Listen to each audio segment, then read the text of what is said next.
Operation Kagar పేరుతో జరుగుతున్న ఎన్కౌంటర్లను వ్యతిరేకిస్తూ వామపక్ష పార్టీలు ట్యాంక్ బండ్ వద్ద భారీ నిరసన చేపట్టాయి.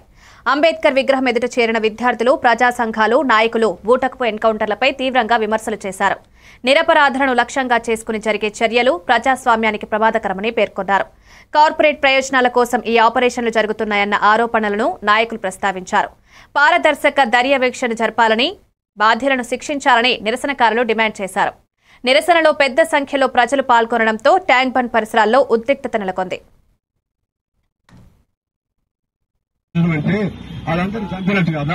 అది మేము ప్రశ్నించొద్దా అంటే వీళ్ళు చేసిన నేరాలు ఉండొచ్చు, మీకు చట్టం ఉంది కదా, చేతనైతే అరెస్ట్ చేయండి, చేతనైతే విచారణ చేయండి.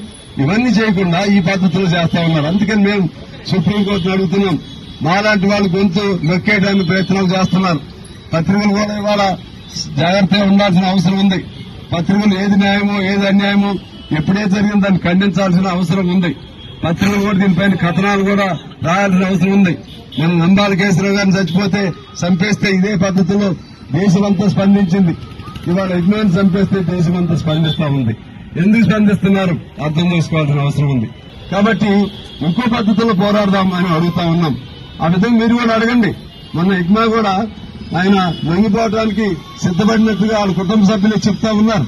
మీ చేతనైతే వాళ్ళని కూర్చోబెట్టి మాట్లాడుకోండి, వాళ్ళతో చర్చించండి, వాళ్ళు ఏం అడుగుతున్నారో చూడండి. కుదరకపోతే మాకు కుదరదని చెప్పండి, కానీ సమయం తీసుకోవాలి. ఏకపక్షంగా వాళ్ళు సంవత్సరం పాటు మేము ఎటువంటి కార్యకలాపాలు చేయమని చేతులెత్తేస్తే, తెల్ల జెండా చూపెడితే వాళ్ళ మీద మీరు ప్రతాపం చూపెడతారా?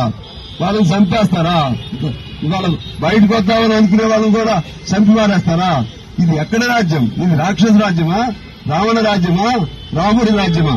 అర్థం కాని పరిస్థితుల్లో ఉంది. అందువల్ల మేము ఆఖరికి మేము కోరిక ఒకటే, దీనికి ప్రత్యామ్నాయం